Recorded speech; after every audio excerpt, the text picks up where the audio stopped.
فإن خير الحديث كتاب الله وخير الهدي هدي محمد صلى الله عليه وسلم وشر الأمور محدثاتها وكل محدثة بدعة وكل بدعة ضلالة وكل ضلالة في النار. فأعوذ بالله السميع العليم من الشيطان الرجيم.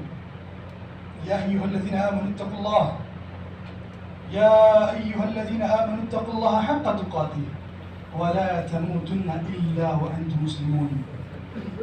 يا أيها الناس اتقوا ربكم الذي خلقكم من نفس واحدة وخلق منها زوجها وبث منهما رجالا كثيرا ونساء واتقوا الله الذي تساءلون به والأرحام إن الله كان عليكم رقيبا. يا أيها الذين آمنوا اتقوا الله يا أيها الذين آمنوا اتقوا الله وقولوا قولا سديدا يصلح لكم أعمالكم ويغفر لكم ذنوبكم ومن يطع الله ورسوله فقد فاز فوزا عظيما. وقال الله تبارك وتعالى في القرآن المجيد والفرقان الحميد. فأعوذ بالله السميع العليم من الشيطان الرجيم. يا أيها الذين آمنوا قوا أنفسكم وأهليكم نارا وقودها الناس والحجارة عليها ملائكة غلاظ شداد لا يعصون الله ما أمرهم ويفعلون ما يؤمرون. تمام قسم کی حمد و ثنا، کبریائی بڑائی، بزرگی و برتری، تعریف اور تسبیح، تحمید اور تحلیل، ہر چیز اس وحدہ لا شریک کے لائق و دیوا ہے جس نے مجھے اور آپ کو بلکہ اس ساری کائنات کو اکیلا تنہا پیدا کیا. وہی وہ ذات ہے جو پالنہار ہے، وہی وہ ذات ہے جو پروردگار ہے، وہی وہ ذات ہے جو مشکل کشا ہے، وہی وہ ذات ہے جو حاجت روا ہے، وہی وہ ذات ہے جو بگڑی بنانے والا ہے، وہی وہ ذات ہے جو مصیبتوں کا دور کرنے والا ہے، وہی وہ ذات ہے جو غوث اعظم ہے، وہی وہ ذات ہے جو دات بخش ہے، وہی وہ ذات ہے جو اولاد کا دینے والا ہے، وہی وہ ذات ہے جو ساری کائنات کی مختلف مخلوقات کی مختلف زبانوں کو ایک وقت میں سنتا ہے اور انہیں عطا کرتا ہے. وہی وہ ذات ہے جو بے زبانوں کی بھی سنتا ہے اور انہیں عطا کرتا ہے. وہی وہ ذات ہے جو اندھیری رات میں کالے پہاڑ پر چلتی کالی چوٹی کی قدموں کی آہٹ کو سنتا ہے، اس کے دل میں دھڑکتی دھڑکنوں کو سنتا ہے. یہی نہیں بلکہ پتھر کے اندر موجود کیڑے کو بھی رزق پہنچاتا ہے، جس کے تعلق سے قرآن صدائیں دے رہا ہے کہ اگر دنیا کے سارے سمندر سیاہی بنا دیے جائیں اور اگر دنیا کے سارے درخت قلم بنا دیے جائیں، کیوں؟ صرف اسی لیے تاکہ اللہ عز و جل کی تعریف کی جائے، تو واللہ ہی ایسے اور 7 سمندر بھی لائے جائیں گے تو سارے کے سارے سمندر خشک ہو جائیں گے اور سارے درخت ختم ہو جائیں گے، لیکن اللہ سبحانہ و تعالیٰ کی جو تعریف ہے وہ ختم ہونے والی نہیں ہے. سبحان اللہ و بحمدہ و سبحان اللہ العظیم. پھر اس کے بعد بے حد و حساب ان گنت درود و سلام ہو اس ذاتی مقدسہ مطہرہ پر جن کی اطاعت میں جنت ہے اور جن کی نافرمانی میں جہنم ہے، جن کے کسی بھی فیصلے یا حکم سے روگردانی سارے اعمال کو تباہ اور برباد کر دیتی ہے، جن کی قول کے سامنے، جن کی حدیث کے سامنے اگر کسی اور کی بات کو ترجیح دی جائے گی یا کسی اور کی بات کو مانا جائے گا یا فوقیت دی جائے گی، چاہے کہ وہ کوئی اور کتنا ہی بڑا عالم بزرگان دین کی نہ ہو، چاہے کہ کوئی اور کتنا ہی بڑا امام اور فقیہ کی نہ ہو، چاہے کہ وہ کوئی اور صحابی ہی کی نہ ہو، حتیٰ کہ وہ کوئی اور نبی ہی کی نہ ہو، لیکن اگر اس ذات مقدسہ اور مطالعہ کے سامنے ان میں سے کسی اور کی بات کو ترجیح دی جائے گی یا ان میں سے کسی اور کی بات کو فوقیت دی جائے گی تو کیا ہوگا؟ سارے کے سارے اعمال تباہ اور برباد کر دی جائیں گے. اس ذاتی مقدسہ اور مطہرہ کا نام اس میں گرامی احمد مجتبیٰ محمد مصطفیٰ صلی اللہ علیہ وسلم ہے. اللہم صلی علی محمد وعلى آل محمد كما صليت على إبراهيم وعلى آل إبراهيم إنك حميد مجيد. اللهم بارك على محمد وعلى آل محمد كما باركت على إبراهيم وعلى آل إبراهيم إنك حميد مجيد. عزیزان گرامی، آج جس موضوع کو لے کر کے آپ کے سامنے حاضر ہوا ہوں وہ ہے تزکیہ نفس. کوئی خاص موضوع نہیں لیکن ہمارے نفس کی تزکیہ کے لیے اہم چیزیں ہیں. انشاءاللہ العزیز بالکل ہی عام فہم انداز میں بات کو سمجھنے کے لیے، اپنے نفس کا تزکیہ کرنے کے لیے اپنے آپ کا محاسبہ کرنے کے لیے کچھ اہم باتیں آپ کے سامنے گوشت گزار کروں گا. گزارش ہے کہ غور سے سمجھیں. عزیزان گرامی، جو آیت آپ کے سامنے خطبہ رسولہ کے بعد تلاوت کی گئی وہ آیت کیا تھی؟ اللہ تعالیٰ فرماتے ہیں اعوذ باللہ من الشیطان الرجیم یا ایھا الذین آمنوا قوا انفسکم واہلیکم نارا وقودها الناس والحجارة علیہا ملائکۃ غلاظ شداد لا یعصون اللہ ما امرهم ویفعلون ما یؤمرون. قبل اس کے کہ میں اس کا ترجمہ پیش کروں، ہمیں اور آپ کو یہ جاننا ضروری ہے قرآن عظیم و شان ساری انسانیت کے لیے نازل ہوا ہے، صرف مسلمانوں کے لیے نہیں بلکہ ساری انسانیت کے لیے نازل ہوا ہے. لیکن اللہ رب العزت نے قرآن عظیم و شان کے اندر مسلمانوں کے لیے، مومنین کے لیے کچھ خاص احکامات، کچھ خاص نصیحتیں، کچھ خاص احکام اللہ تعالیٰ نے نازل کیے ہیں. اور ان آیات کی شروعات ہوتی ہے یا ایھا الذین آمنوا سے. اور جب کبھی یا ایھا الذین آمنوا والی آیتیں پڑھی جاتی، صحابہ کرام اپنے کانوں کو کھڑے کر لیتے اور غور سے بات سناتے. کیوں؟ کیونکہ وہ ایمان والے ہیں، جانتے ہیں. ہم بھی ایمان والے ہیں، ہم جانتے ہیں. جب ہم جانتے ہیں ہم ایمان والے ہیں، جب اللہ رب العالمین ہمارا پالنہار، پروردگار، ہمارا خالق مالک، ہمارا الہ، ہمارا معبود جب ہم سے مخاطب ہے براہ راست قرآن عظیم الشان کے اندر اور فرماتا ہے یا ایھا الذین آمنوا، اس کا مطلب یہ ہوتا ہے کہ ہمیں ٹھہر جانا چاہیے اور رک کر کے اس آیت کو بغور سننا اور ریپیٹ کرنا چاہیے. اللہ تعالیٰ فرماتے ہیں یا ایھا الذین آمنوا، اے وہ لوگوں جو ایمان لائے ہو، قوا انفسکم واہلیکم نارا، اپنے آپ کو اور اپنے گھر والوں کو جہنم کی آگ سے بچاؤ. وقودها الناس والحجارہ، ایسی آگ جس کا ایندھن انسان اور پتھر ہے. علیہا ملائکۃ غلاظ شداد، اس پر ایسے خوفناک اور خطرناک فرشتے مقرر کیے ہوئے ہیں. لا یعصون اللہ ما امرهم ویفعلون ما یؤمرون. ان فرشتوں کی صفات، بلکہ ہر فرشتے کی صفت یہ ہے کہ وہ اللہ تعالیٰ کی نافرمانی نہیں کرتے، جو حکم دیا جاتا ہے بجا لاتے ہیں. اس آیت کے اندر اللہ رب العالمین نے مومنین کو خطاب کیا اور فرمایا کہ اپنے آپ کو اور اپنے گھر والوں کو جہنم کی آگ سے بچاؤ. سوال یہ ہے کہ ہم جہنم کی آگ سے کیسے بچیں گے؟ دوسرا سوال یہ ہے ہم اپنے آپ سے کریں کہ کیا میں ایمان رکھتا ہوں جہنم پر؟ کیا میں ایمان رکھتا ہوں آخرت پر؟ کیا میرا ایمان ہے جنت اور جہنم سچ ہے؟ کیا میرا ایمان ہے جہنم آخرت کے سارے مسائل سچ ہے؟ کیا میرا ایمان ہے کہ موت برحق ہے؟ اپنے آپ سے سوال کریں. ہمارے سامنے سے آیتیں گزرتی ہے جنت اور جہنم کی، لیکن ہم اس کے اوپر غور نہیں کرتے. ہمارے سامنے سے آیتیں گزرتی ہیں موت کے سچ ہونے کی، لیکن ہم اس کو نظر انداز کر دیتے ہیں. عزیزان گرامی، اللہ رب العالمین نے واضح طور پر فرمایا کہ اپنے آپ کو اور اپنے گھر والوں کو جہنم کی آگ سے بچاؤ. تو جو راستے جہنم کی طرف جانے والے ہیں ان کو جاننا ہوگا، اس سے پہلے جہنم کو جاننا ہوگا.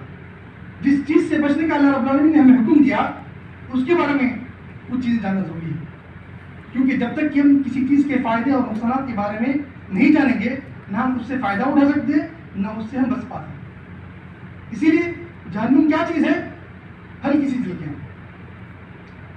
عزیزان گرامی، جہنم جب سے پیدا کی گئی ہے کھول رہی ہے، پک رہی ہے، اور جہنم کی 70,000 لگامیں ہیں جس کو ایک ایک لگام کو، یعنی ایک ایک زنجیر کو، یہ کہہ لیجیے ایک ایک ڈوری کو 70,000 فرشتے تھامے ہوئے ہیں. آپ جانتے ہیں فرشتے کی جسامت کتنی ہے؟ فرشتے کی جسامت بہت بڑی ہے. جب نبی کریم رسول اللہ صلی اللہ علیہ وسلم نے جبرائیل علیہ السلام کو پہلی دفعہ ان کی اصلی حالت میں دیکھا تو پریشان ہو گئے، حیبت کے مارے بے ہوش ہو گئے. سارے آسمان کو گھیرے ہوئے تھے ان کے پر.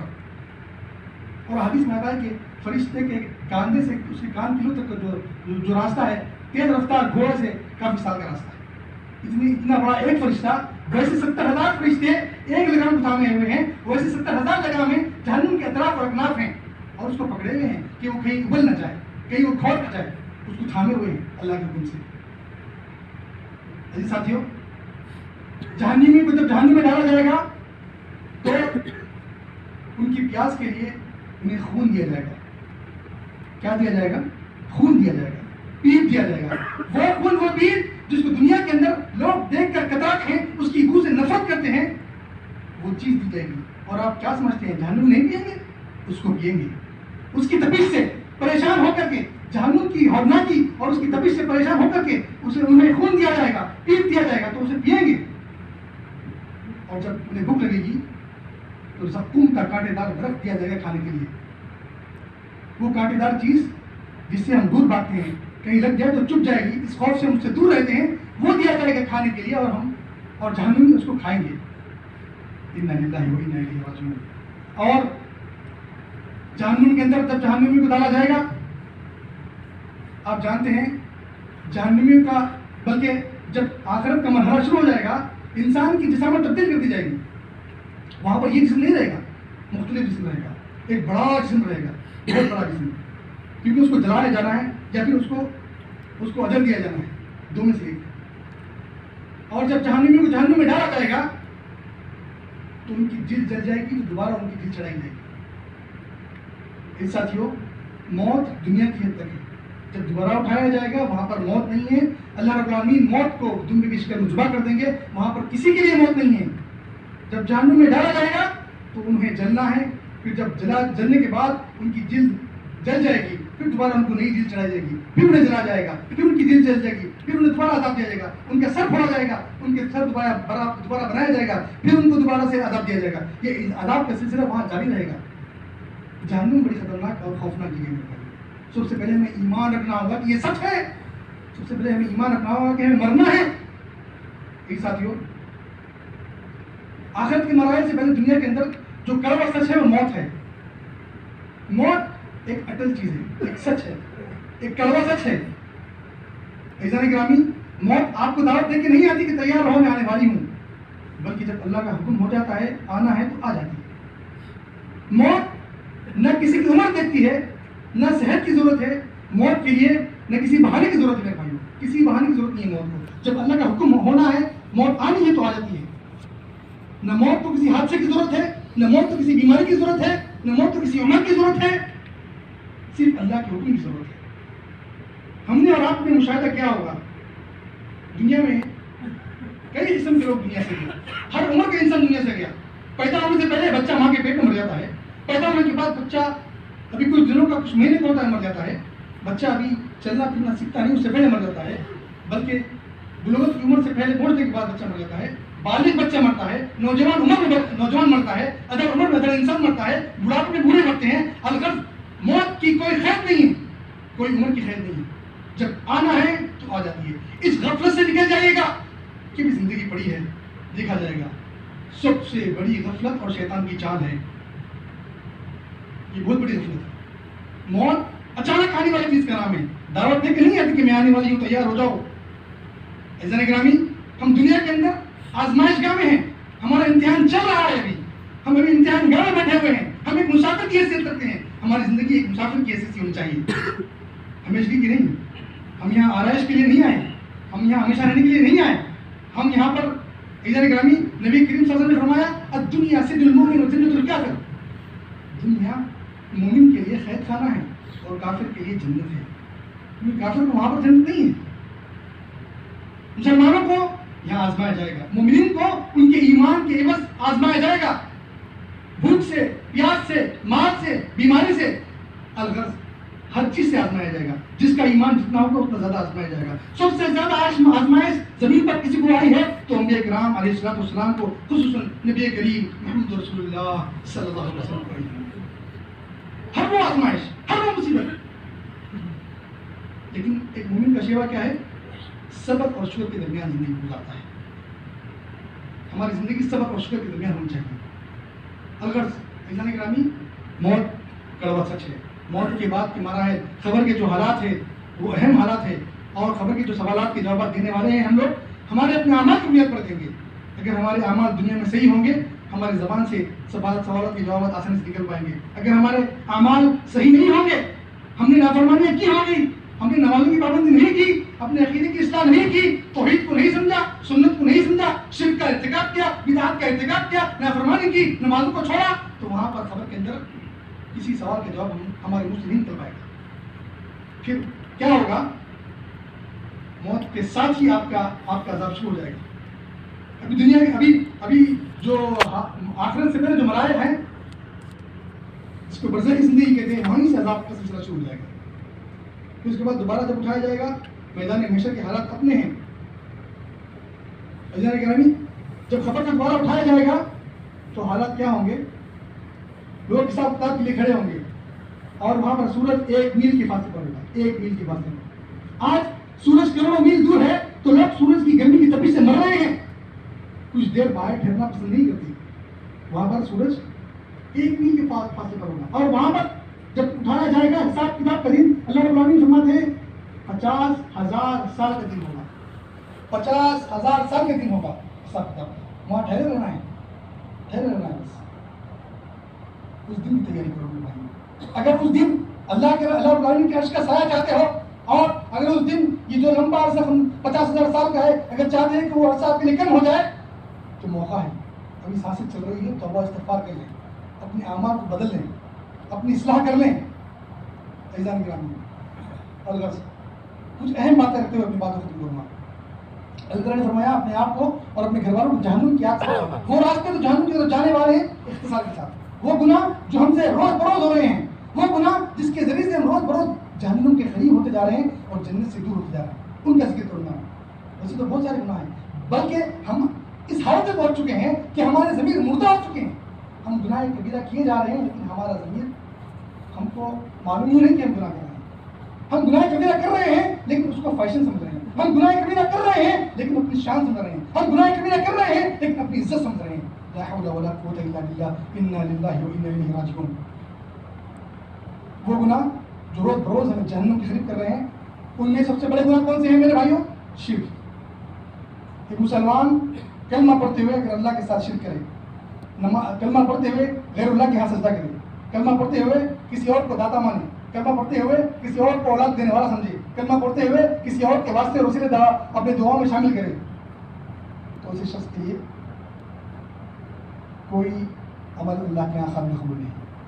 اسی لیے سب سے پہلے جہنم سے بچنے کے لیے شرک سے بچنا ہوگا، توحید کو اختیار کرنا ہوگا، اور اس کے بعد جو عبادت کے طریقے ہیں ان تمام عبادت کے طریقے کو نبی کریم محمد رسول اللہ صلی اللہ علیہ وسلم کے طریقے میں کرنا ہوگا، ورنہ وہ بدعت ہو جائے گی۔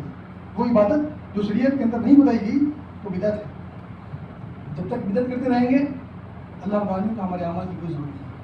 یہ بڑے بڑے اعمال ہیں جو ہمیں روز بروز جہنم کے قریب کر رہے ہیں۔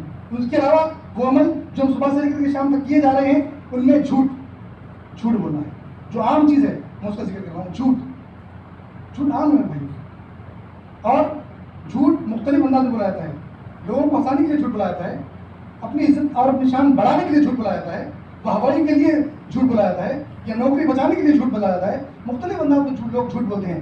ہر جھوٹ کبیرہ گناہ ہے، اور کبیرہ گناہ وہ ہے جو توبہ کے بغیر معاف نہیں ہوتا، اور یہ وہ گناہ ہے جو ہمیں روز بروز جہنم کے قریب اور جنت سے دور کیا جا رہا ہے۔ اس کے علاوہ غیبت، چغلخوری، رشوت، سود معاشرے کی سب سے تباہ کن چیز، تباہ کرنے والی چیز، اللہ رب العالمین کے ساتھ جنگ کرنے کے برابر، اپنی سگی ماں کے ساتھ زنا کرنے کے برابر اتنا بڑا گناہ ہمارے مسلمانوں کے اندر عام ہو چکا ہے۔ یہ وہ گناہ ہے جو روز بروز جہنم سے قریب کیا جا رہا ہے، جنت سے دور کیا جا رہا ہے، اور یہ وہ گناہ ہے جو ہمارے ایمان کو، ہمارے نیکیوں کو دیمک کی طرح کھائے جا رہے ہیں۔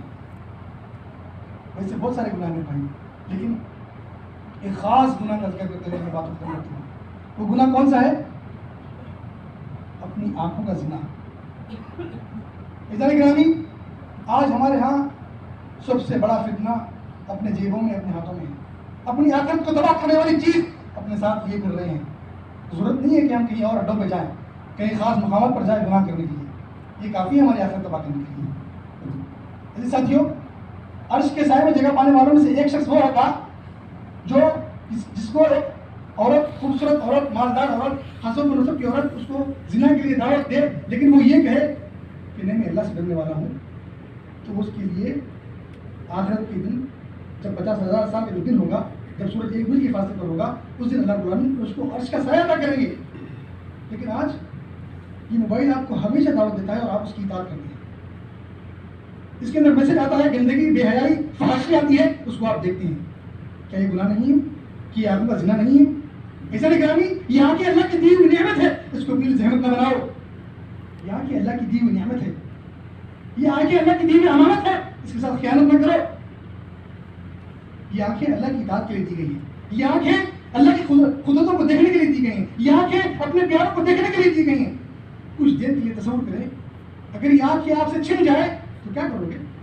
یہ دنیا آپ کے لیے اندھیری ہو جائے گی، دنیا آپ کے لیے اندھیری ہو جائے گی. اپنے آنکھوں کو بند کرو اور تصور کرو، نہ آپ اپنے پیاروں کو دیکھ پاؤ گے، نہ آپ اپنے ماں باپ کو دیکھ پاؤ گے، نہ آپ اپنے بچوں کو دیکھ پاؤ گے، نہ دوست احباب کو دیکھ پاؤ گے، نہ اس دنیا کے خوبصورت مناظر کو دیکھ پاؤ گے، اس رنگ برنگی دنیا کو دیکھ پاؤ گے.